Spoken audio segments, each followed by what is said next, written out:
Energy scale is critical for understanding the dynamics of biological processes. In particular, we're going to propose and explain in the coming sections how energy scale decides the time scale. But what is this energy scale? How much energy are we talking about? Certainly not like the atom bomb that we spoke about in the earlier sections. We're talking in biological systems of a very tiny energy scale. These are small systems, these are molecular systems, remember. We're talking about the product of Boltzmann's constant Kb times the temperature T, which is in SI units 1.38 into 10 power minus 23 joules per Kelvin, SI, the Kb value, and 300 degrees Kelvin, which is 23 degrees Celsius, 27, sorry. This gives us a number which is 4.1 into 10 to the power minus 21 joules. This is the energy scale, but this is a very difficult number to remember. It's also an annoying number to write down, 10 to the power minus 21, 4.1. So we convert it. Joules is nothing but Newton meter. So we can write this in terms of piconewton, that is 10 to the power minus 12 plus 12 piconewton into nanometer 10 to the power 9 nanometer, which becomes 10 to the power 21 piconewton nanometer. As a result, when we now convert this to piconewton nanometer, we're left with only 4.1. So it's a number to remember, and we will come back to it again. Because in some senses, this is fundamental to all life, especially at a cellular scale. And we'll see how. So for example, the diffusion of proteins in E. coli can be defined in terms of time scale, which is set by L squared by D.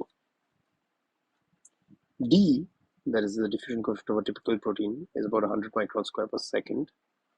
L, the size of the cell, is something in the range of a micron.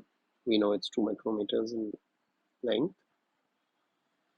Diffusion is a fast medium of transport, but what causes diffusion?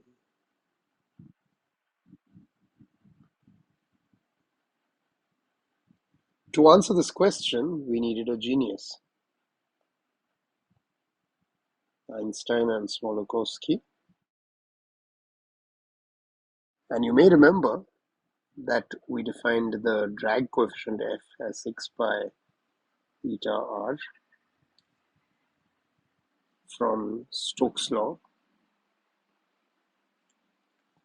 And therefore we get diffusion, the diffusion coefficient, is equal to kBT by F.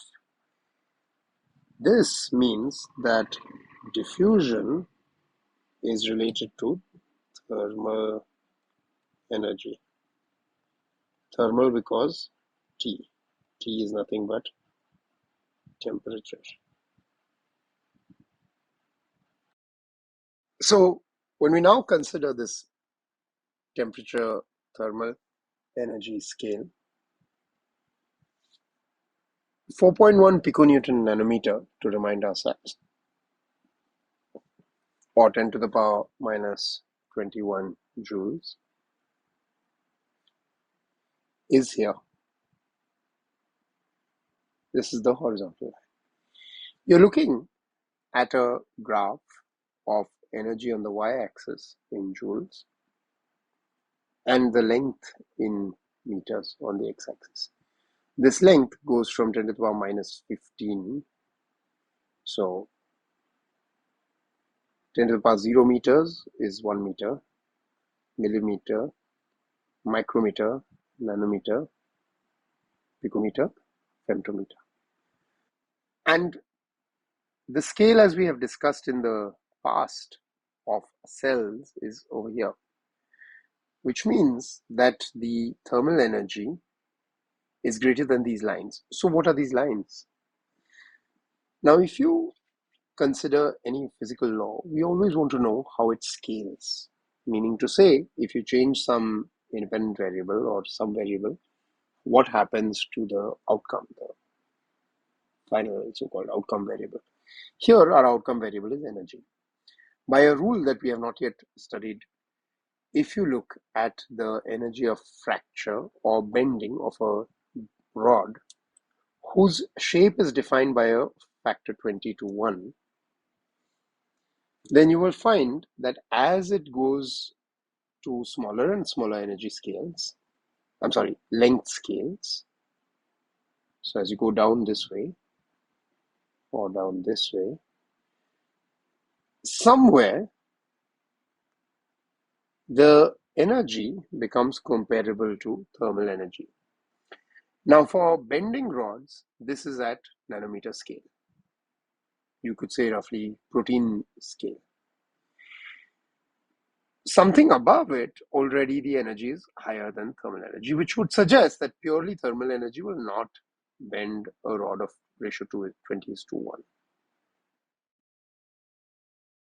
At the same time, or requires an energy which is higher than the thermal energy.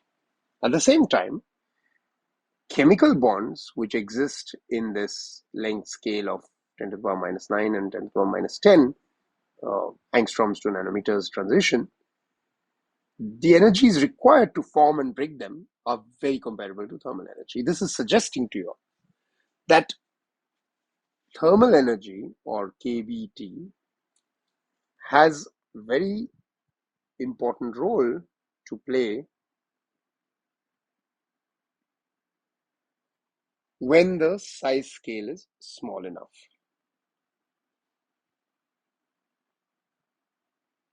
Namely here. And when the size scale is bigger, we need more energy input in order to perform this kind of activity.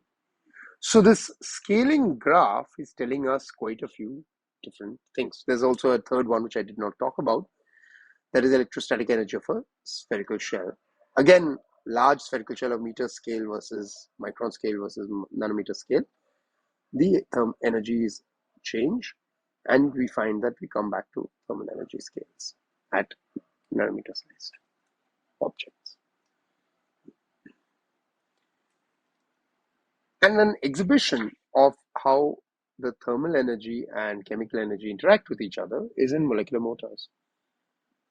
The rotational energy of a motor, an F0, F1 ATPase, driven by ATP activity, was measured by Noji and Kinoshita, where they attached a cytoskeletal filament as marker of rotational motion. Imagine that you're looking at rotational motion of nanometer-sized objects. This is very hard to see. You cannot resolve it, in fact. So to overcome the limitations, Kinoshita and company attached an actin filament with a biotin strip linkage to the rotor, and then saw this beautiful rotational trajectory, which they could map as start and end points, demonstrating that the direct observation of rotation of F0, F1 could be observed, and that because of the presence of ATP, this was able to perform despite thermal energy, which was ubiquitous because it was performed at room temperature. Another classic example is of walking molecular motors, and the question about whether they walk hand over inchworm, which has troubled a lot of motor people for a while. What you're looking at here are schematics from Ahmad Yildiz and Paul Selvin's paper demonstrating this particular paper was published in Science in 2003, that a tag on the light chain domain that binds to the leg of myosin would exhibit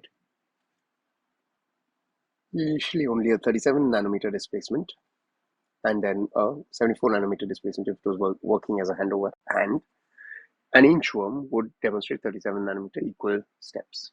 Given this, when they examined the experimental data, first they had to figure out how to detect single molecule, and they used point spread function mapping to attain single molecule localization, and they did a lot of tests to confirm that this was happening, followed by which they could then show that by direct observation, a single ATP molecule led to motion, which led to this frequency histogram of step size, which had as its major peak 74 nanometers approximately, so it's 73.75.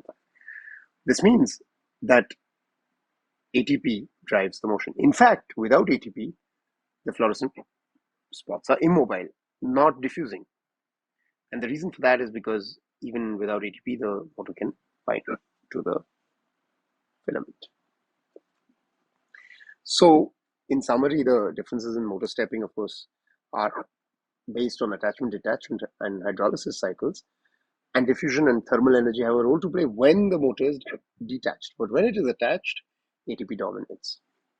So, in summary, we've talked about numbers and scales and experimental techniques to analyze them. We've talked about 4 different methods to read gel electrophoresis, a brief introduction to electron microscopy, quantitative light microscopy, and nanoscopy. And we've then discussed methods to measure time scales, fixed time point direct observation and pulse trace. For relative scales, we have not discussed in great detail, but we have gone into energetic relative scales. We also spoke about oscillatory processes, cell cycle and circadian rhythms, and how at the end thermal energy plays a role in determining energy scales.